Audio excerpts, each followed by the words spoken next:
Welcome to Artificial Professor. And in this video I will explain how to remove and add people for Canva team. So here is the homepage of Canva. Now simply tap on this setting icon. And you will see the option people just below to the personal. Tap on this people icon.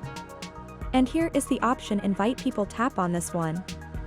You can invite people by using their Gmail address. Now I'm entering an email address here. After writing that email address, you can write as much as you want, like here are the 5 people. But if you want to add another one, then simply tap on add another.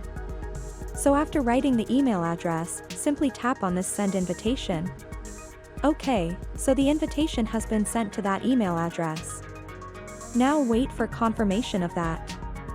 So as you see, this person is invited to my Canva team.